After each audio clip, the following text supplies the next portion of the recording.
भगवतो अरहतो सम्मा सम्बुद्धस्य। नमो तस्स भगवतो अरहतो सम्मा सम्बुद्धस्य। नमो तस्स भगवतो अरहतो सम्मा सम्बुद्धस्य। एच बुद्धा अतीताच एच बुद्धा अनागता पचपन्नाच ए बुद्धा अहं वंदामि सर्वदा। एच धम्मा अतीताच एच धम्मा अनागता पचपन्नाच ए धम्मा अहं वंदामि सर्वदा। एच संघा अतीताच एच संघा अनागता पचपन्नाच ए संघा अहं वंदामि सर्वदा। बोधिसत्व परमपूजनीय डॉक्टर आंबेडकर श्रद्धा संपन्न उपासक उपासिका बालबालिका दरवर्षीप्रमाणे याही वर्षी ह्या कार्यक्रमाची आपण तयारी करून हा कार्यक्रम आपण चांगल्या तऱ्हेनं आपण एक पार पडत आहे। या कार्यक्रमामध्ये उपस्थित राहून भिक्षू संघांनी आपल्याला उत्तम प्रकारचं एक मार्गदर्शन केलेलं आहे आणि आपणही या कार्यक्रमाच्या एक निमित्तानं आपण जे काही एक महिन्यापासून एक तयारी करत राहत असता आणि अनेक गावगावला जाऊन आपण रामजी सुभेदाराचा एक स्मृती दिवस या निमित्तानं एक कार्यक्रम घेत असता। तर ह्या कार्यक्रमाच्या एक निमित्तानं आपण पहिल्या दिवशी जो काही एक कार्यक्रम घेत असता तर आपणच घेत नाही, अनेक ठिकाणी घेत असतात आणि भंतेजींनी चांगल्या प्रकारे मार्गदर्शन केलं आपल्याला की तो रामदिगीला जो एक कार्यक्रम होत असते त्या ठिकाणी गाणे कवाल्या काही आम्ही घेत नाही बा, चांगली गोष्ट आहे। याही ठिकाणी तशा प्रकारे आपण केलं पाहिजे, पण आता तो तुमचा विचार आहे पण ते कठीण होऊन जाईल कारण का त्या ठिकाणी खूप सारे भिक्षू आहे प्रचार प्रसार करणारे आहे की नाही। तर लोकांना ज्या आवडीने येत असतात तो आवडीचा तुम्ही एक कार्यक्रम घेत असता परंतु दरवर्षी महत्वाचा भाग हा आहे की येथील जो जे कार्यक्रम घेणारा जो उपासक वर्ग आहे, उपासक वर्ग प्रामुख्यानं की जो गावागावापर्यंत एक या कार्यक्रमाची माहिती देतो, कार्यक्रम घडत असते। परंतु आताही आता जसे चेतीय भंतेजी धम्म सांगत असतात, सर्वच काही सांगत असतात, आपणही धम्माची माहिती घेणारे सांगत असतात। परंतु या धम्माची जो धम्मा आहे भगवान बुद्धांनी ज्या धम्माचा शोध घेतला त्याचा प्रचार प्रसार केला, सम्राट अशोकानेही केला। हा प्रचार प्रसार सम्राट अशोकाच्या प्रचार प्रसारानंतर सर्वांना थोडी माहिती आहे की सम्राट अशोकांनी जेव्हा शरण गेल्यानंतर चारही दिशेला त्यांनी एक काय केलं, धम्म म्हणजे दानशाला खोलल्या होत्या, खूप भिक्षू बनले, आपण समजून घेतो थोडक्यामध्ये। त्यामुळे खूप भिक्षू संघ वाढले लाखाच्या संख्येने आणि त्याच्यातील 60,000 भिक्षूंचे चिवर सम्राट अशोकांनी काढले आणि अनंत भिक्षू झाले। 84,000 विहार स्तूप निर्माण केले आणि 84,000 स्तूप निर्माण करून त्यामध्ये भगवान बुद्धाच्या धातू प्रस्थापित केल्या। परंतु जेव्हा धम्माची क्रांती झाली तेव्हा अरंतांना विद्वान लोकांना माहित होतं की क्रांतीच्या मागे प्रतिक्रांती होत असते, म्हणून धम्म आहे जिवंत राहिला पाहिजे। म्हणून जे विद्वान भिक्षू होते, ध्यान करणारे होते, त्यांच्या चित्तात ह्या 84,000 ज्या 60 भिक्षूंची चिवरे सम्राट अशोकाने उतरवली होती ते स्वस्त बसणार नाही आणि कालांतराने ह्या विहाराच्या जागा ते घेतील. म्हणून आपण जर विचार केला तर 84,000 जे भगवान बुद्धांनी सम्राट अशोकांनी जे विहार बनवले ते काही उत्तर प्रदेश सोडून बनवले असतील का? नाही, उत्तर प्रदेशामध्ये बनवले.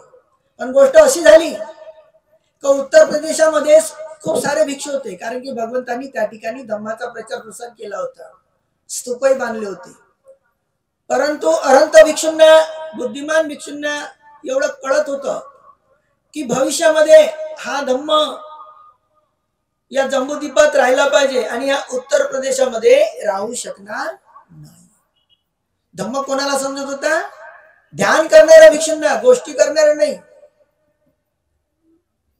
ध्यान करणाऱ्या भिक्षूंना जेव्हा हे समजलं तेव्हा त्यांनी ध्यान तर करता येणारच नाही. भिक्षू जेव्हा धर्माचा ऱ्हास होईल तेव्हा ध्यान भिक्षू करेल कुठं? कारण की धर्मविरोधी लोक भिक्षूंना काढून टाकतील. म्हणून अरंत भिक्षूंनी आणि ध्यान करणाऱ्या भिक्षूंनी हा भिक्षू ज्या ठिकाणी ध्यान करता येईल असं त्यांनी ठिकाण शोधलं आणि ते म्हणजे अजिंठा. आणि 2 पिढ्यापर्यंत अजिंठ्याची एक निर्मिती करण्यात आली.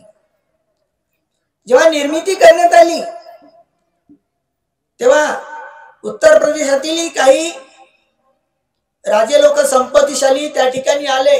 प्रथम स्थविरवादी आले, त्यांनी स्तूप निर्माण केले. आपण जेव्हा अजिंठा पाहतो तर सुरुवातीच्या स्तूपामध्ये भगवान बुद्धाच्या मूर्त्या नाही. नंतर विद्वान लोकांनी ठरवलं की मूर्त्या जर दिसल्या नाही तर ओळख कशी होईल. म्हणून त्यांनी काय केलं की महायानी पंथाच्या सुद्धा विहाराच्या निर्मित्या झाल्या. त्या ठिकाणी बुद्धाच्या मूर्तीची प्रतिष्ठापना झाली. त्याच्याही नंतर दिवसेंदिवस कनिष्काच्या काळापर्यंत हर्षवर्धापर्यंत धम्म चढाव उतार होताच. परंतु 1500 वर्षानं आतापासून 1500 वर्षाच्या अगोदर अजिंठ्यामध्ये जे भिक्षू राहत होते, जेव्हा मोगलांच्या स्वाऱ्या झाल्यानंतर भिक्षूंच्या कत्तली झाल्या, कंठस्नान घालण्यात आले. अशातच सुमित्र भिक्षूंची एक टोळी होती आणि त्या सुमित्र भिक्षूंना असं वाटत होतं तर काही भंतेजी जे सांगत आहेत काही गोष्टी अशा आहेत की अमूल्य ग्रंथाची होळी झाल्यामुळे अनुमानानं काही गोष्टी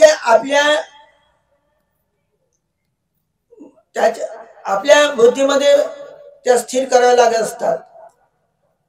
म्हणून आपल्याला थोडं चिंतन करावं लागत असते ऐकताना. तर सुमित्र भिक्षूंनी लहानपणापासून गृहत्याग केला होता, अभ्यास केला होता.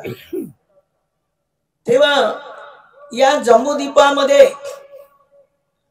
अजूनही आपण सर्व धम्म सांगणारे, प्रबोधन करणारे विद्वान भिक्षू उपासकही आहेत. परंतु या गोष्टीचा अजून त्यांना शोधच लागलेला नाहीये. बुद्ध धर्माचे जे सम्राट राजे होते, सम्राट म्हणजे संपूर्ण राज्याचा जो राजा होतो त्याला सम्राट म्हणत असतात. परंतु राजे म्हणजे जेव्हा सम्राट बौद्ध राजांचा बृहदत्तानंतर नाश झाला, त्यानंतर बौद्ध धर्माच्या सम्राट राजाची जी वंश परंपरा होती ती नष्ट झाली. आणि ती नष्ट झाल्यानंतर मग काही ठिकाणी बौद्ध धर्माचे राजे होते आणि यामध्ये उत्तर प्रदेशात ध्यान करण्याची भिक्षूंना संधी न मिळाल्यामुळे पूर्ण उत्तर प्रदेश ओसाळ पडलेला होता। तेव्हा या महाराष्ट्रामध्ये किंवा विदर्भामध्ये असं एक धम्मनाग राजाचं एक राज्य होतं असं सांगण्यात येत असते। पण धम्मनाग राजा भिक्षू सुमित्राच्या सांगण्यावरून जसं भिक्षू सुमित्राला कळलं की आता मोगलांच्या स्वाऱ्या धम्मनाग राजावर होऊन लाखो सैनिकाचा आणि त्या राजाचा उध्वंस होईल, तेव्हा मी काय करू शकतो, म्हणून तो भिक्षू धम्मनाग राजाच्या धम्मनगरीमध्ये आला आणि आल्यानंतर राजाला हे सांगितलं की राजा, आता तुझ्या या धम्मनगरीचा थोड्याच वेळात नाश होणार आहे। हे धम्माचं वैभव धर्मविरोधिकांना सहन झालेलं नाही आणि म्हणून तुझं सैन्य अफाट आहे। तुझी या संपूर्ण जम्बूद्वीपामध्ये ख्याती आहे की अनेक ठिकाणी तुने सैनिक पाठवलेले आहे धम्माच्या रक्षणासाठी। पण आता आणि शत्रूंनी हे ठरवलेलं आहे संपूर्ण जम्बूद्वीपाचा नाश केल्यानंतरच धम्मनाग राजावर स्वारी करून त्याचं अफाट असं धम्मराज्य एक नष्ट करायचं। आणि आता त्यांचा जो एक प्लॅन आहे तो आता ते पूर्ण करतील, ते आता या दिशेने लागलेले आहे। तेव्हा भिक्षू सुद्धा म्हणत असतो, राजा म्हणतो होय म्हणते, मी हे ऐकलेलं आहे, पण मी मात्र पुढच्या भावी पिढीला या धम्मनाग राजांनी काय प्रचार केला, कशा प्रकारे केला, यासाठी सुंदरशा भगवान बुद्धाच्या मूर्त्या, सोन्याची मूर्ती हे मी एक निर्माण केलेली आहे, त्याच्यावर टेकड्या बसवलेल्या आहे। आपण माझ्या मागे या, थोडा वेळ आपण पाहूया। जेव्हा भिक्षू अंदरच्या मार्गाने जातो, भूमार्गाने, अंदर खूप मोठ्या रूमा असतात, हाल असते, त्या ठिकाणी सोन्याची 6 फुटाची एक मूर्त असते आणि त्याच्यावर रत्नजडित धम्मचक्र असते, त्याला गतिमान दिलेले असते। त्या ठिकाणी सिद्धनाथ भिक्षूंनी 5 ग्रंथ लिहिलेले असते। आणि तेव्हा भिक्षू म्हणतो, राजा मी आता या ग्रंथाचा थोडा वेळ अभ्यास करतो।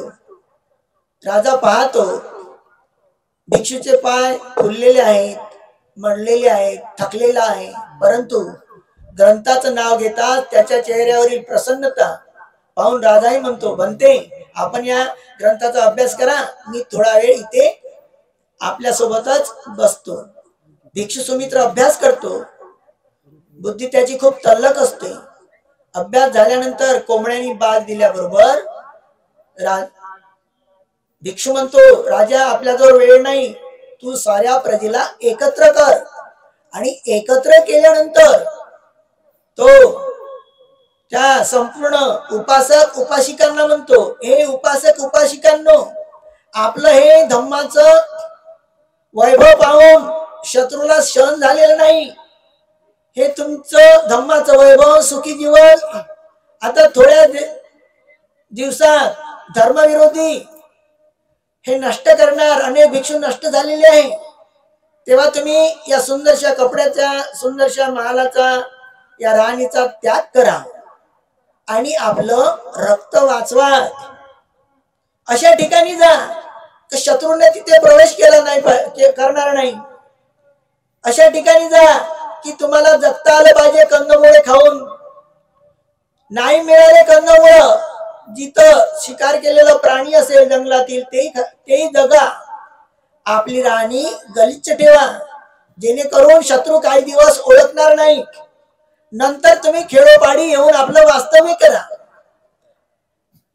जेव्हा भिक्षू अशा प्रकारे उपदेश करतो तेव्हा लाखोच्या संख्येनं काही मंत्री असतात, काही सैनिक असतात, भिक्षू तर लपलेलेच असतात, कारण की भिक्षूंना पाहून शत्रू त्यांना नष्ट करत असतो. आणि भिक्षू सुमित्र एका घोड्यावर भिक्षू शिशिम राजपुत्राला घेऊन सायंद्रीच्या सर्वात उंच पैठणच्या पहाडीवर जातो आणि 15 वर्ष तिथेच राहत असतो कंदमुळे खाऊन. जेव्हा भिक्षूंची परिस्थिती तब्येत हालावलेली असते तेव्हा शिशी म्हणतो, बनते आपल्या आधाराने मी इथे आहो. आई वडिलांची आठवण होत असते, कुठे असतील, 15 वर्ष झालेले आहेत, कंदमुळे खाऊन आपण जीवन जगत आहोत. तेव्हा भिक्षू म्हणतो, शिशी मलाही तसंच वाटत असते, कोणत्या दिवशी तू मला काय विचारशील. शत्रूंना वाटत असेल की धम्म नष्ट होईल, पण धम्म नष्ट होणार नाही.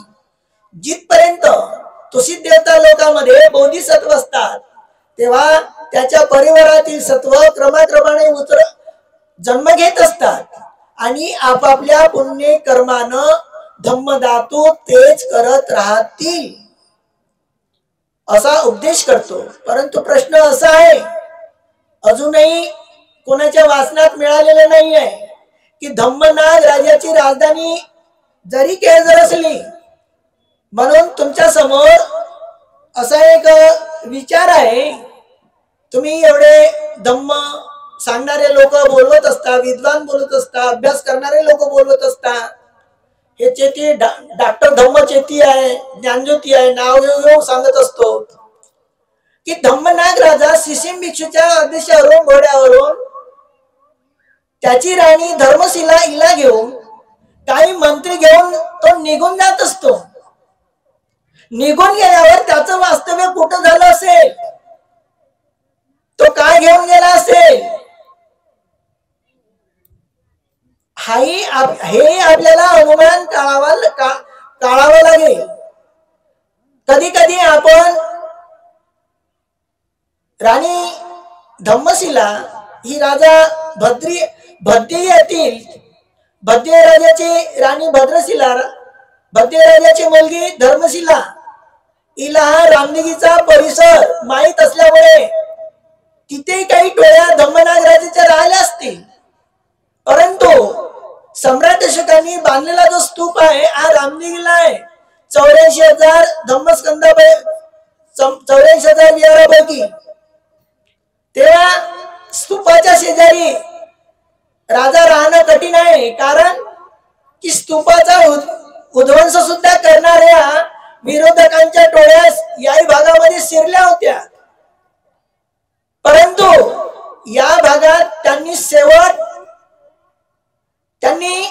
शेवट स्वाऱ्या केल्या. आपण म्हणू की धम्मनाग राजा एवढा जम्बूद्वीपातील सुरवीर राजा आहे, त्याचं सैन्य अफाट आहे, त्याचे सैनिक अफाट आहे. जम्बूद्वीपात अनेक ठिकाणी धम्म प्रचार प्रसारासाठी त्यांनी आपला वेळ दिलेला आहे. मग केळझर ही त्याची राजधानी असेल, ठीक आहे, कारण की केळझरचा जो एक परिसर आहे हा महाराष्ट्रातील दुसऱ्या किंवा तिसऱ्या प्रकारचा एक सुपीक प्रदेश सुद्धा आहे. पण तिथून जेव्हा धम्मनाग राजानं आपल्या मंत्र्यासोबत जेव्हा केळझर हे ठिकाण सोडल्यानंतर ते कुठे निघून गेले असतील, ते नागवंश होते हे सिद्ध आहे. तर त्याचा एक अनुमान काढल्यानंतर एवढ्या लाखोच्या संख्येनं ज्या मोगलांच्या स्वाऱ्यामुळे भिक्षूंच्या कत्तली झाल्या, औरंगाबाद पैठण या परिसरातील औरंगाबाद सारखे नाव, आदिलाबाद, औरंगाबाद नाव सुद्धा धर्मविरोधी लोकांनी मिटवून टाकले. पण हा असा एकच परिसर आहे विदर्भातील अमरावती, नागपूर, नागभीड, ब्रह्मपुरी. पण कोणत्याही गोष्टी सिद्ध करत असताना त्याला भौगोलिक कारण असते, ऐतिहासिक कारण असते, आणि अनुमानाचे सिद्धांत लागत असतात. आणि हे अनुमानाचे सिद्धांत भौगोलिक कारणाच्या आधारावर त्यांना सिद्ध करत असताना एवढा धम्मनाग राजा आहे, हा नागवंशी होता हे एक सिद्ध होत असते. पण नागवंशी असताना कधी कधी असा एक अनुमान निघत असते. या शिवणपाळीच्या एका परिसरातील, नदीच्या परिसरातील डेकाटे परिवारातील जे काही म्हातारे उपासक आहेत त्यांच्या सांगण्यावरून या डेकाटे परिवाराची जी जमीन आहे ही खूप विशाल प्रमाणामध्ये दिसत असते. एक डेकाटे परिवाराचा इतिहास झाला. दुसरं, नागवंशीयांनी जेव्हा एक तर राजा या परिसरात राहिला असेल, धम्मनाग राजा काही दिवस, किंवा त्याची प्रमुख टोळी या परिसरात राहिली असेल, असं अनुमान डेकाटे परिवाराच्या एवढ्या ज्या जमिनी आहेत याच्यावरून एक अंदाज. दुसरा अंदाज, डेकाटे परिवाराचं जे 200 वर्षाच्या अगोदर पासून जे कुलदैवत नागवंशीय, नागाची पूजा करणं हे सुद्धा होते. तर बुद्धिमान आणि स्वाभिमानी श्रद्धावान जेव्हा धम्मनाग राजा असतो, या संपूर्ण जम्मूद्वीपात त्याची ख्याती असते, तेव्हा त्याचे मंत्री पण अशाच प्रकारे असा एक अंदाज निघू शकतो. 400-500 हजार वर्षाच्या अगोदरचा इथे एक अनुमान काढला जात असते. डेकाटे परिवाराच्या ज्या जमिनी आहेत आणि त्यांचं कुलदैवत एक नागवंशी आहे. तर जे नागवंशी लोक जेव्हा उठून पडत आले, काही वर्ष म्हणा काही महिने म्हणा या पहाडामध्ये ते राहिलेच असतील, पण त्याच्यातूनही कंदमुळे खाऊन हालपेष्टा सहन करून या टोळ्याच्या टोळ्या या महानशेक पर्वतात राहिलेल्या आहेत. नागभीडच्या अलीकडे, नागभीड मध्ये हा ऐतिहासिक सिद्धांत असा आहे की राजा प्रसेनजिताच्या काळामध्ये सुद्धा तिथे स्तूप तयार केला होता. म्हणून नागभीड, नाग लोकांची गर्दी, नाग म्हणजे अनंत, ब्रह्मपुरी म्हणजे 4 ब्रह्मविहारांचा अभ्यास करणारे लोकही त्या ठिकाणी होते. पण धम्मनाग राजा आणि त्याचे जे मंत्री होते तिकडे पुढच्या परिसरामध्ये ते जाऊ शकत नाही. कारण स्वतःचा जीव वाचवायचा असेल तर जिथे स्तूप असतो, विरोधकांना स्तूपाची जाणीव असते, त्या परिसरातल्या लोकांना ते नागवंशी समजत होते.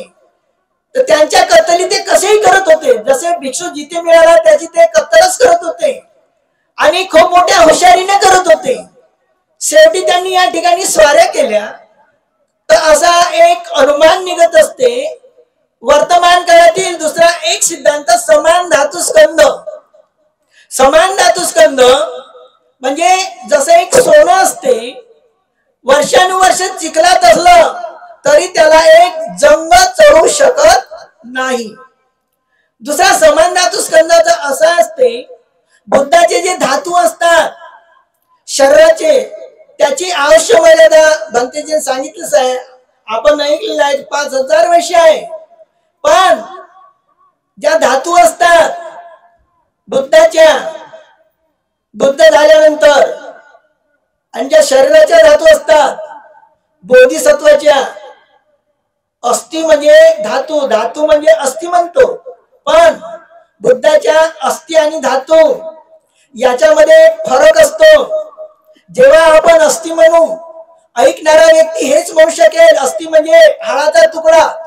आणि जेव्हा सम्राट अशोकांनी 84,000 स्तूप बनविले, आपण जेव्हा अनुमान काढू की 84,000 मध्ये भगवान बुद्धाच्या अस्थीचे जर तुकडे केले तर 84,000 तुकडे किती होतील? होऊ शकणार नाही कधी कधी अस्थीचे तुकडे. म्हणून धातू म्हणजे आपल्याला समजून घेण्यासाठी एखादा साखरीचा जसा एक कण असतो किंवा रव्याचा कण असतो, याला धातू म्हटलं जात असते. आणि जेव्हा धातू म्हणतो, धर्म धातू म्हणतो, सभ्य धम्मा अनंताती यदा पन्याय बसती अथंग निबंधनती दुःखे यसमग्गो विशुद्धिया. अनित्यबोधाच्या आधारे, आपल्या शरीरातील सायंटिस्टच्या आधारे जो परमाणु असतो उदय वेग आपण प्रज्ञेच्या क्षेत्रात शरीराला हाळाचा सापळा सुद्धा बनवू शकत नाही. समाधीच्या क्षेत्रामध्ये शरीर हे हाळाचा सापळा असते. भ्रमक सत्य शरीर माणसं जेव्हा गळून पडत असते तेव्हा समाधीच्या क्षेत्रात हाळाचा सापळा असते. भ्रमाच्या क्षेत्रात सुंदरता असते. माणूस स्त्री पुरुष हे ओळखले जात असतात. परंतु समाधीच्या क्षेत्रामध्ये हे मनुष्य संज्ञा आणि हे स्त्री पुरुषांची संज्ञा ही नष्ट पावलेली असते. म्हणून आपल्या या जीवनामध्ये या ठिकाणाचा असा एक अनुमान निघत असते.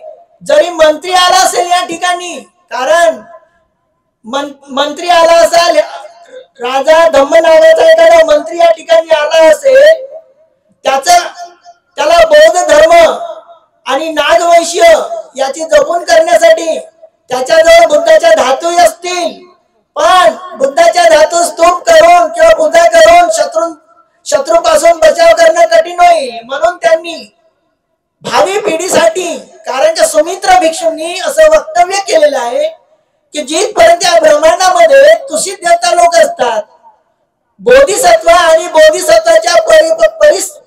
बोधिसत्वाच्या सहवासातील जे पुण्य पारमिता संपन्न उपासक उपासिका असतात, गृहस्थ असतात, राजे असतात, हे तुषित देवता लोकांमध्ये बोधिसत्वाच्या सानिध्यानं एक जन्म घेत असतात.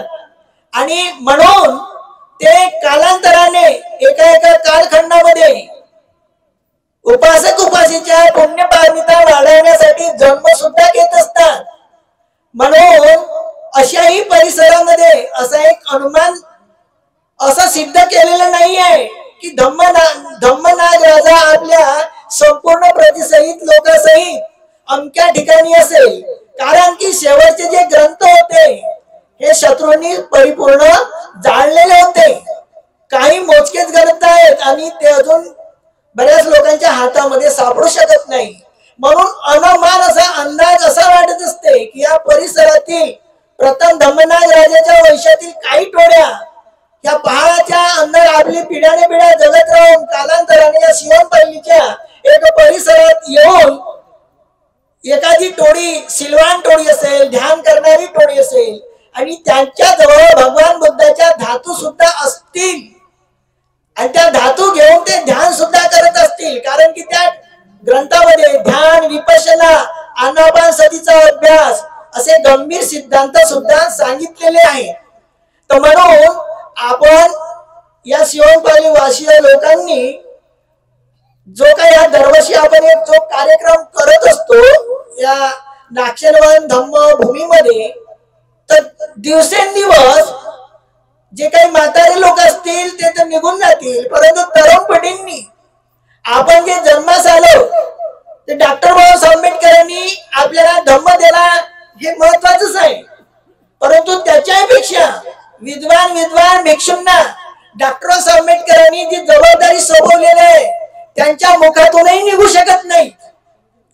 म्हणून याही वर्षी आम्ही रामदेवीच्या प्रवचनामध्ये शेवटी अध्यक्षीय भाषणामध्ये मी म्हटलं की डॉक्टर आंबेडकरांनी जी प्रतिज्ञा जे धर्मांतर केलेलं आहे हे 14 ऑक्टोबर 1956 ला केलेलं आहे. परंतु 15 ऑक्टोबरच्या भाषणामध्ये डॉक्टर आंबेडकरांनी जी जबाबदारी आपल्याला सोपवलेली आहे आणि जो दिव्य संदेश आपल्यासाठी दिलेला आहे, कोणीतरी आपल्या मुखातून बोलू शकतो काय? तर खूप मोठे अभ्यासक होते त्या ठिकाणी, प्राध्यापक रवी कांबळे सारखे सुद्धा, डॉक्टर धम्मचेती सारखे सुद्धा, पण ते दुसरे विषय घेऊ शकतात. त्यांच्या मुखातून ही वाणी निघू शकत नाही की ज्या डॉक्टर आंबेडकरांनी 15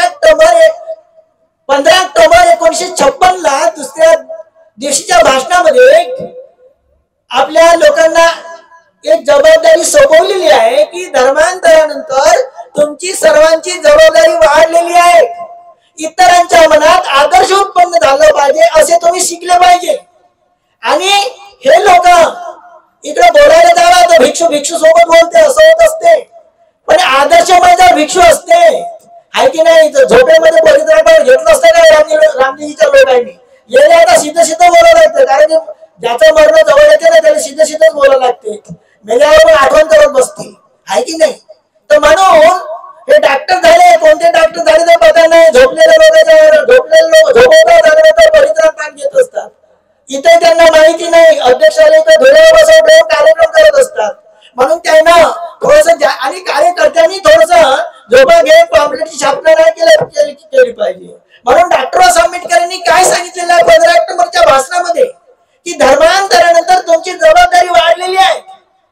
आणि आता तुम्ही या तहसील लेवलवर पार, जिल्हा लेवलवर पार, हे काय मी तुम्हाला शिकवलेले नाही, तुमच्या मानसिकतेमध्ये एक उत्पन्न झालेलं आहे.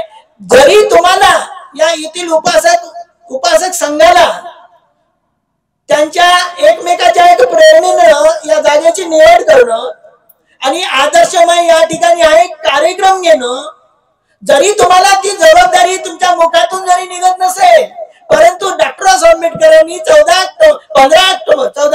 ऑक्टोबरच्या भाषणामध्ये ती जबाबदारी जे दिलेली आहे त्याच्या आधारावर तुमच्या मनातले विचार थोडेसे जुळते मिळते आहे. म्हणून दिवसेंदिवस तुमचा हा जो एक उत्साह आहे हा एक वाढला पाहिजे. तुम्ही निर्भय झाले पाहिजे. इतर लोकही जीवन जगत आहेत, श्रीमंत होत आहेत, शिकून आहेत, घरापुरते आहेत, जागेपुरते आहेत. भिक्षुही जागतिक लेवलचे आहेत, जागेवरचे लेवल नाही. समाजाला धोका देणारे आहेत. आता मी बोललेल्या अशा सीधं बोलीन, धोका देणारे आहेत. त्यांना रेकॉर्डिंग करा म्हणतो, कोणीच करत नाही. त्याला भीती वाटते, मी येतो म्हणतो, त्याला जमतच नाही.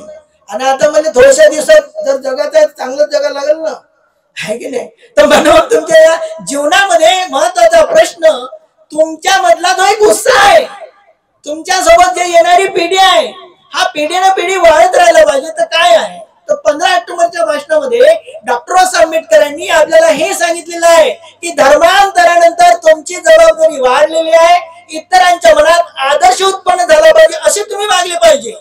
तर पहिल्यानं या धर्मांतरित झालेल्या भिक्षूंनी ठरवलं पाहिजे की मी जेव्हा भिक्षू बनलेला आहो तर मी धोका देणारा भिक्षू बनू नये. धोका देणारा म्हणजे जर भिक्षू उपासकांच्या धम्माच्या प्रशिक्षणाची सुविधा तयार करत नसेल आणि त्यांना झोपल्यानंतर परित्राण पाठ घेत असेल, तर हे धोका देणारे भिक्षू आहेत, आहे की नाही. तर म्हणून अशा भिक्षूच्या मागे लागून काही नाही आहे. तर आपण टाइमपास करण्याचं जे जीवन आहे, डॉक्टर आंबेडकरांनी बुद्धी आणि धर्मामध्ये सांगितलेलं आहे की सामान्य माणसाला मंदिराची गरज आहे, परंतु संशोधकाला एकांताची गरज आहे. ध्यानाशिवाय प्रज्ञा नाही, प्रज्ञेशिवाय ध्यान नाही. जे लोक गोविंदा गुरुजीच्या आधारावर जो भिक्षू कमरेखाली बोलत असतो, त्याच्या नावावर लाखोची जमिनी घेतो, शिबिर चालू करतो आणि शिबिर बंद करतो, असे धोका देणारे जे भिक्षू समाजात जन्मतील तर यांच्या धर्माचा प्रचार प्रसार होणार आहे का? नाही. आपण एखाद्या खेळातले जरी असलो, आपली ती भूमिका घ्यायची नाही. आणि घेत असाल तर घ्या, धोका देत असाल तर द्या. अध्यक्षाला जसा धोका देता, धुळ्यावर बसवता, त्याचा टायमिंग नाही लिहित, आहे की नाही, तर थोडं कठीण होऊन जात असते काही गोष्टी. तर दुसरी हे महत्वाची गोष्ट आहे, आपण हे म्हटलं पाहिजे धर्मांतरानंतर आमची जबाबदारी वाढलेल्या इतरांच्या मनात आदर्श उत्पन्न झाला पाहिजे. आज तुम्हाला नेहमी सांगत असतो, तुम्ही इतरांचे उदाहरण देता. एखादे म्हातारे भिक्षू संडासला गेला तर संडास बसत नाही, तुम्हाला वाटते टाइमपास करायचा, कलेक्शन करायचे, 2 संडास सुद्धा तुम्हाला बनवता नाही. एवढ्या पैशातून 2 संडास बनले असते, आहे की नाही. तुमच्या माया बहिणी इथं गावातल्या गावात जात असतात, आलेले लोकांनी संडास लागली, लघवीले जाता येते, पण संडासले जाता येते का, याची तर कळकळ पाहिजे ना. तुमच्या घरच्या बाया कुठे जात असतील गावातल्या, इथून गाव संडास लागली तर गावात जातील, पण इतके वर्ष झाले भंतेजी सांगत असतात, भंती स्वतः विटा द्यायला तयार असतात, परंतु तुमची कोणती मानसिकता आहे, एक तर मला पुढे बोलव जा, नाही हेच पुन्हा ऐकत राहता तुम्ही. साधे 2 संडास बनवता येते. एखाद्या भिक्षुला, म्हाताऱ्या भिक्षुला संडासला लागली तर कुठे जावं विचार येत असते. एक भिक्षू जरी संडासले गेला तरी तुमच्या पैशाची हेल नाही, तरी तुम्ही धोका देणारेच आहे ना. एवढं कलेक्शन करतात. समाज काय दान देते पण त्याचा उपयोग करत नाही. म्हणून डॉक्टर आंबेडकरांनी 15 ऑक्टोबरच्या भाषणामध्ये हे सांगितलेलं आहे की धर्मांतरानंतर तुमची जबाबदारी वाढलेली आहे. इतरांच्या मनात आदर्श उत्पन्न झालं पाहिजे, त्याच्या समस्या सुटल्या पाहिजे, त्याची आणि क्षुल्लक समस्या सोडवू शकत नाही तुम्ही. एका दिवसाचा कार्यक्रम म्हणता आपण, एका दिवसाच्या कार्यक्रमानं तुमच्या गावाचं, तुमच्या कार्यकर्त्याचं, कमीत कमी कार्यकर्त्याला एक एक महिना मेहनत घ्यावं लागत असते. मेहनत येणारे घेता, पण जे प्रमुख लोक असतात हे तुम्हाला अडथळा करत असतात, आहे की नाही. आता मला असं वाटतंय माझ्या कामात तुम्ही मला मदत करणार नाही, मी भेटतच राहतो, पण कित्येक दिवस भेटत राहतो, शिल्लक गोष्टी सुद्धा तुम्ही करू शकत नाही. मग हे कसं काय होईल. म्हणून धर्मांतरानंतर तुमची जबाबदारी वाढलेली आहे, इतरांच्या मनात आदर्श उत्पन्न झाले, असे तुम्ही वागले पाहिजे. हे झाले, हे जर तुम्हाला साधेल तर तुमचा उद्धार झाला असं एक समजा. दुसरा दिव्य संदेश देतात डॉक्टर आंबेडकर. कोणता म्हणतात, मनुष्याच्या जीवनामध्ये भव्य ध्येय असणं अत्यंत आवश्यक आहे. आज तुमचं हे नाक्षरवान धम्माचं बीज आहे, अजून भरपूर टाइम आहे, पिढ्याने पिढ्या काही दिवस धम्माचं शासन एक उत्पन्न होण्यासाठी. म्हणून जीवनामध्ये भव्य ध्येय असणं अत्यंत आवश्यक आहे. ते गाठण्यासाठी मनुष्याने झोपा घेतल्या नाही पाहिजे, ध्यान केलं पाहिजे, अष्टप्रहर झटले पाहिजे. आणि बाबासाहेबांनी हे सांगितलं, दुसऱ्याकडे न पाहता ज्या समाजात आपला जन्म झालेला आहे त्या समाजाचं कार्य उठात आहे, आणि त्यांना घडवण्यासाठी आपण काय केलं पाहिजे. फक्त प्रवचन देणं जमणार नाही, कलेक्शन करणं देणार नाही. मनुष्य जे घडत असते, ध्यानाशिवाय प्रज्ञा नाही, प्रज्ञेशिवाय ध्यान नाही. बुद्धी आणि धम्मामध्ये डॉक्टर बाबासाहेब आंबेडकरांनी सांगितलंय. म्हणून या ठिकाणी कोणत्याही निमित्ताने तुम्ही लोक बोलत आहात, तुमचा प्रयत्न आहे, परंतु येथील जे लोक, काही लोक असे म्हणतील की या कार्यक्रमातून जे पुण्यवान लोक असतील, दुसरं जे विपश्यना सेंटर झालेलं आहे, कोण्या ना कोण्या निमित्तानं तिथे जातीलच ना.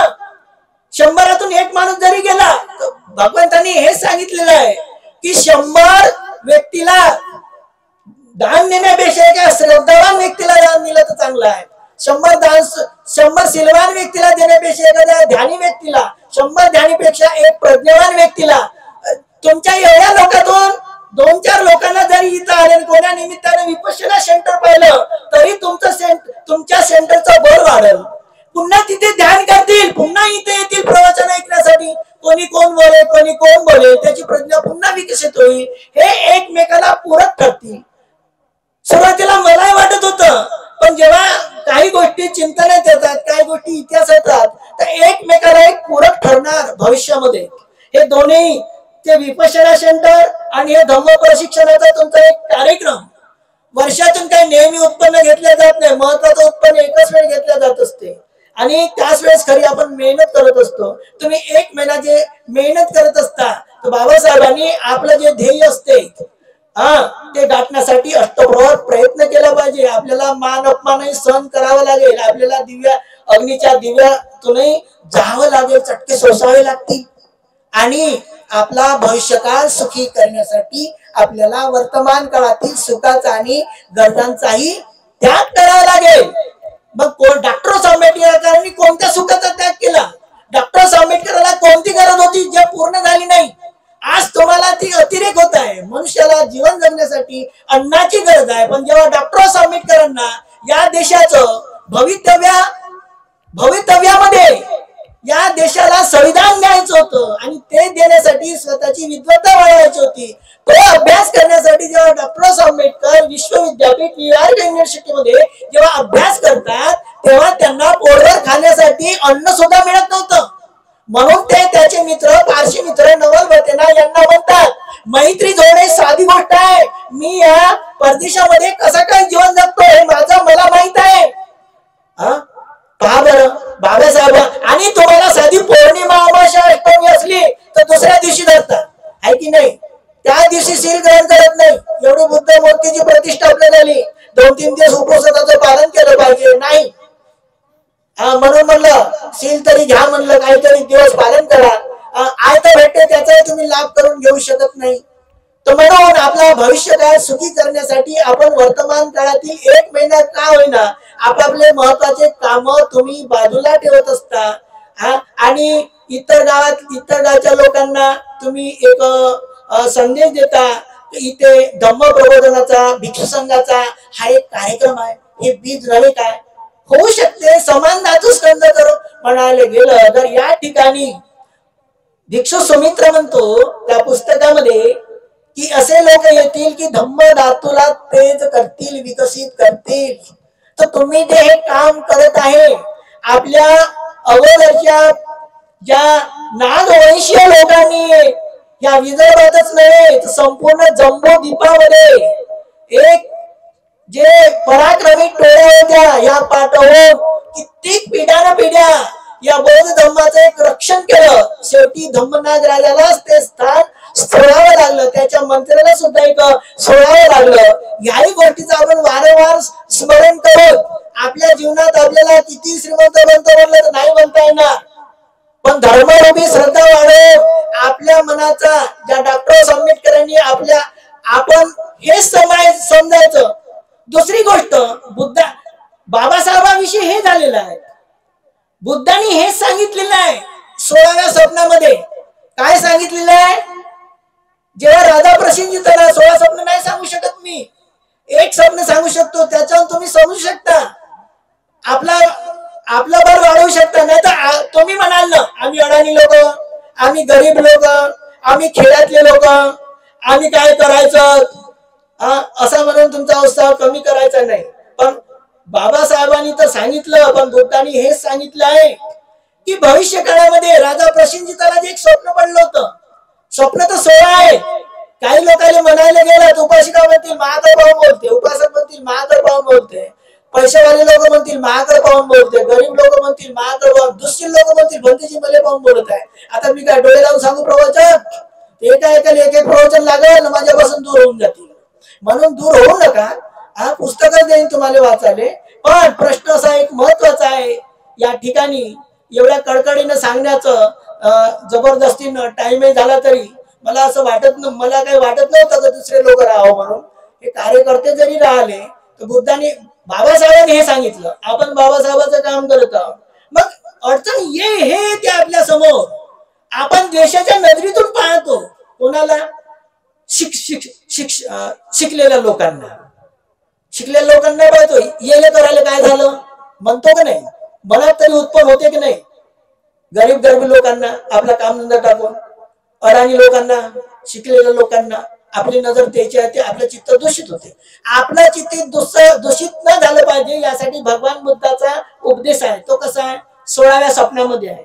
तो कसा आहे? जेव्हा राजाला स्वप्न पडलं एक खूप मोठं तलाव दिसत असते आणि त्या तलावातलं भोवतालचं पाणी शुद्ध दिसते आणि तलावातलं मधलं पाणी गंध दिसते. काय समजाल? तो घाबरला 16 स्वप्न पाहून. 16 भयानक दिसले उलटे आणि सरळ ब्राह्मणाकडे गेला आणि ब्राह्मणाकडे जाऊन तो काय म्हणतो, मला 16 स्वप्न पडले आहे सांगतो. ते ब्राह्मण लोक काय म्हणते, राजा तुझ्या जीवाला धोका आहे. हो तुझ्या जीवाला धोका आहे. दुसरा म्हणतो तुझ्या संपत्तीला धोका आहे. तिसरा म्हणतो तुझ्या राजाला धोका आहे. राजा खचून गेला, अन्न पाणी सोडून दिलं. पण तो पुन्हा जातो, याच्यातून मला कसं तरी सोडवा म्हणते. अरे आम्ही ब्राह्मण आहो, आम्ही जर तुला सोडवणार नाही तर मग आमच्या विद्येचं काय काम? बरं म्हणते. मग तुला यज्ञ करायला लागते, 100 गाई 100 पक्षी, तो पिऊ राजा लागला तयारीले आणि गडबडीत जाते. तेव्हा राणी मल्लिका म्हणते एवढ्या गडबडीत कशासाठी? जेवण खाऊन तर तुमचं कमी झाल्यासारखं वाटते. आता तू बोल नको म्हणते. तुला काय? माझ्यावर खूप मोठं संकट आलं. मग काय करत आहे? त्या संकटातून मुक्त होण्यासाठी ब्राह्मणांनी मला जे सांगितलं ते करत आहे. ब्राह्मणांनी? हो यज्ञ. पण तुम्ही गेले काय महाब्राह्मणाकडे? म्हणते महाब्राह्मण कोण? तुम्हाला माहित नाही महाब्राह्मण म्हणजे भगवान आहेत म्हणते. हो म्हणते. मग जा म्हणते. तेव्हा राजा प्रसेनजीत कुठं जातो? महाब्राह्मणाकडे म्हणजे भगवंताकडे. आणि भगवंताला 16 स्वप्न सांगतो. 16 स्वप्न ऐकून भगवंत म्हणतात हे 16 स्वप्न तुझ्या हयातीत नाही, हे भविष्यामध्ये होणार आहे. त्याच्यापैकी एक स्वप्न असं आहे तुमच्यासाठी, या कार्यकर्त्यासाठी. तर भविष्यामध्ये हे तलाव म्हणजे तलावातलं मधलं पाणी म्हणजे शहर मोठं आणि भोवताचा परिसर म्हणजे हे खेडे. राजा भविष्यामध्ये जे शहर राहतील तिथं धर्म राहणार नाही. ते लोक इंद्रियाधीन होतील, शिकले राहतील, सवरले राहतील, श्रीमंत राहतील, पण धर्माचं त्यांना आचरण नाही, ज्ञान नाही. मनुष्य म्हणून जन्मास येतील आणि प्राणी म्हणून मरतील. आता तुम्हाला तसं मरायचं आहे का? एवढं मेहनत घेतात. आले तर लोक येतील, नाही तर नाही येतील. आपण काय धोका देतो? योगा मंडप टाकतो आपण, आहे की नाही? जेवण खावण देतो, आहे की नाही? आहे की नाही? थोडस होते कमी जास्त, अध्यक्ष बंदेजीचं नाही नाव लिहिलं चालते लागलं. तर म्हणून आपल्या या जीवनामध्ये, आहे की नाही, अशी विषमता ठेवू नका का बंदेजीचं ते सेंटरवर इथं कांडोळा करते, आहे की नाही? पहिलं होता थोडा थोडा, पण आता काही पुस्तक हातात येत आहे तर मला मोकळे मनानं सांगायला लागलं, माझं काम करावं लागलं. तुम्ही मोकळे मनानं माझं नाव नाही लिहिलं तरी चालते लागलं, आहे की नाही? तर म्हणून काही टायमाला महत्व असते. जे लोक आंधळे आहेत, हे ज्ञानज्योती धम्मचेती आंधळे आहेत, पागल आहेत, धोका देणारे आहेत, करोडानं, हे मला शिकवतील का? मी याच्यासाठी वेळ दिलेला आहे शिकवासाठी. एक वेळा त्याचं समाधान नाही झालं, ज्ञानज्योतीचं 7 दिवसात 1 महिना तिला आंबोड्याला येऊन शिका लागले तरी माझ्याजवळ, आणि त्याने धोका दिलेला आहे. आणि हे लोक माझा टाइम घेतील इथं येऊन, तुम्ही यायला बोलवतो का? काय काम आहे? नाहीतरी मला मरायचं, मरायच्या अगोदर त्याचा माझा संबंध कट. हो, हे सीधे नाही करत मग असं. नाहीतरी लीडर लोकांना गेले असे सांगूनच द्यायला का तुम्ही माझ्याकडे काय तुमचं लक्ष नाही, एवढ्या रामनीतीत लक्ष आहे, एका दिवसासाठी येता आणि काय पाहता? कवाळेला सुद्धा मी म्हटलेलं आहे, येले सोडून काय मी नाही, तसं होणारच नाही. ज्याचा मरण लवकर आहे तो बोलून चालून मरण, हो हेच राहील. तर म्हणून धर्मदार, तुम्ही बुद्धांनी जे सत्यवचन सांगितलं तर बुद्धाचा आशीर्वाद तुमच्या पाठीशी राहील, हा मुद्दा आहे. बुद्धाने सांगितलं भविष्यामध्ये शहरामध्ये धर्म राहणार नाही, मग खोटी वाणी होईल का?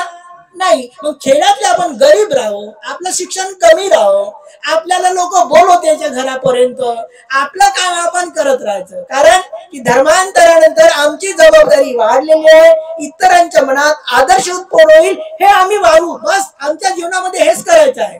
यासाठी काही आम्हाला खूप मोठा मानसन्मान करायचा नाही, आपल्याला घरदार बांधायचं नाही, एखाद्या जन्मात बाबासाहेबाचा आणि बुद्धाचा शब्द पूर्ण करायचा, बस. हे आपण ठरवलं तर वर्षानुवर्ष हा आपला कार्यक्रम सुरळीत चालत राहील. आणि आपल्याला शेवटी असं वाटेल की मृत्यूच्या वेळेस जास्तीत जास्त आपला श्वास शांततेनं सुटेल. कारण ध्यानाशिवाय प्रज्ञा नाही, प्रज्ञेशिवाय ध्यान नाही. आनापानसतीचं तुम्हाला एक ध्यान करावं लागेल, झोपाच्या वेळेस तुम्हाला ध्यान करावं लागेल, त्याच्यामुळे तुमचा एक थकवा निघून जाईल. म्हणून मीच नाही, असे काही अभ्यासक लोक आहेत, सुप्त अवस्थेमध्ये आहेत, त्यांचा सिद्धांताचा अनेक याच्या गोष्टीवर जसं आता मी म्हटलं, आता हे तुमच्या कानावर आलं, तुम्ही काही लोकांना विचारायचं की धम्मनाग राजाच्या डोळ्या कुठे गेल्या? शेवटचा सम्राट अलग, आणि जसं राजा प्रसंजित आहे, राजा बिंबिसार आहे, हे भगवान बुद्धाचे आहे तिथले राज्य. पण भगवान बुद्धाच्या धम्माचा जेव्हा राज झाला तर शेवटचा राजा कोणता? धम्मनाग. हे ऐकायला भेटते. पण धम्मनाग राजाच्या पिढ्या, सैनिक हे कुठे निघून गेले? फक्त निघून गेले एवढा उल्लेख, पण कुठे ते स्थायी झाले हा नाही. पण अनुमान हेच आहे सुमित्र भिक्षूंचा, या पहाडाच्या शेजारीच राहिले असतील. कारण का तिकडं मुसलमानाच्या स्वाऱ्या होत होत्या, सायंद्रीच्या पर्वतामध्ये लाखो भिक्षू कापलेले होते, उत्तर प्रदेशातली लाखो भिक्षू आलेले होते त्या ठिकाणी. तर म्हणून आपल्या या जीवनामध्ये आपण काही करू शकलो नाही. बुद्धाने हे सांगितलंय की सर्व पुण्य कर्मामध्ये मैत्रीनं केलेलं एक पुण्य कर्म का असते, इतर पुण्य कर्मापेक्षा एक जास्त असते. म्हणून आपण हा एक मैत्रीनं आपला एक कार्यक्रम करत असतो, आणि ह्यामध्ये आपल्या पुण्यपारमिता वाढत असतात, वाढल्या पाहिजे. तर मैत्री करत असताना आपलं चित्त एक शुद्ध असलं पाहिजे. तर शुद्ध कसं राहील? म्हणून मैत्री एक ध्यान असते. म्हणून सर्वांनी भगवंतासारखं एक बसायचं असते. ध्यान म्हटलं तर भगवंतासारखं बसायला लागल, आणि बसल्यानंतर काय करायला लागल? बसल्यानंतर आपल्याला हेच करायला लागल, शुद्ध श्वास जात आहे येत आहे हे पाहायचं. ज्यांचं चित्त शांत नाही, आणि शांत झाल्यानंतर आपण ज्यांनी शिबिर केलेलं आहे, जसं सुख आहे, सुख हे सत्यामुळे मिळत असते, शांती सत्यामुळे मिळत असते, पण भगवान बुद्धाचा धम्म त्याही सुखापलीकडे आहे. परम सुख परम शांती म्हणजे परमाणुची अनुभूती. तर मग आपण भगवंतासारखं बसल्यानंतर ज्यांनी शिबिर केलेलं आहे त्यांना परमाणुचा अनुभव होऊ शकते, पण ज्यांनी शिबिर केलं नाही, प्रज्ञेच्या क्षेत्रात न केल्यामुळे त्याचे काय होत असते, त्याला स्वाद जात आहे येत आहे हे पाहावं लागत असते. म्हणून स्वाद जात आहे येत आहे हे पाहत पाहत जे मैत्रीचे शब्द निघत असतात त्याच्या आधारावर आपल्याला एक मैत्री करायची असते. पण ज्यांनी जे शब्द निघतील त्याच्या आधारावर आपला माणूस तयार करायचा असतो. पण ज्यांनी शिबिर केलेलं आहे, भगवान बुद्धांनी परम सुख परम शांती, तर परमाणुचा अभ्यास, चित्त शांत झाल्यानंतर शरीर हलकं सोडून द्यायचं, श्वास जात आहे येत आहे पाहत पाहत चित्त एकाग्र करीत करीत शांत करीत करीत आपण शब्दाच्या आधारावर मैत्री करायची. पण भंतेजी जेव्हा म्हणतात की आपण मैत्रीमध्ये सहभागी व्हा, ज्यांना म्हणता येते त्यांनी सहभागी होणं म्हणजे म्हणणं उच्चारण करणं. जेव्हा आपण उच्चारण करतो तेव्हा शुद्ध चित्तानं आपल्या तरंगावर चित्त केंद्रित करून ते आपले तरंग सीमित राहत नाही, इथून मनुष्य लोकांमध्ये, देवता लोकांमध्ये, ब्रह्म लोकांमध्ये जातात आणि तिथले तरंग सुद्धा आपल्या शरीरामध्ये येतात आणि रक्ताच्या गाठी सुद्धा खुलून जात असतात. म्हणून गोयंका गुरुजीचा असाध्य रोग सुद्धा एक नष्ट झालेला आहे. म्हणून भगवान बुद्धांनी म्हटलेलं आहे, इतर मार्गाने केलेलं पुण्यकर्म आणि मैत्रीनं केलेलं पुण्यकर्म 16व्या भागाने एक जास्त असते. म्हणून सर्वांनी या मैत्रीमध्ये सहभागी व्हायचं असते. म्हणून सर्वांनी या मैत्रीमध्ये एक सहभागी व्हा. या परिसरातील दृश्य अदृश्य देवता या मैत्रीमध्ये एक सहभागी आणि धम्मशास्त्राला एक गतिमान करू. नमो तस् भगवतो अरहतो सम्मा संबुद्धस्स. नमो तस्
समागतानि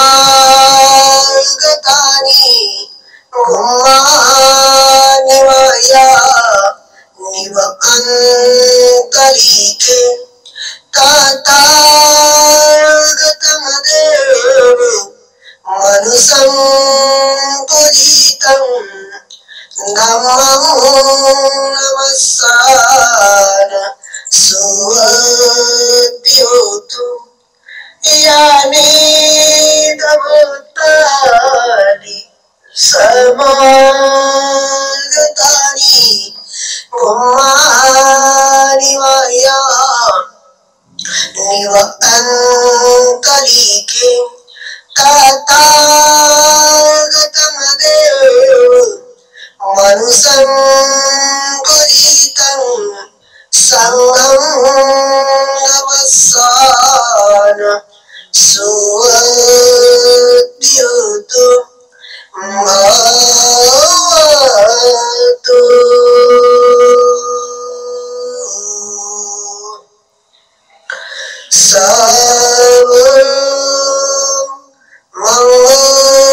सर्वमङ्गलं भवतु। सर्वमङ्गलं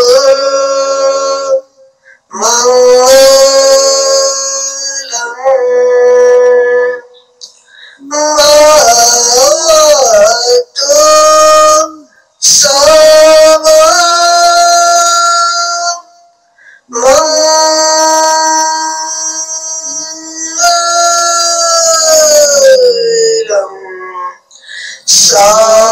साधु साधु साधु बुद्धं नमामि धम्मं नमामि संघं नमामि। सुखियो सुखियो सुखियो।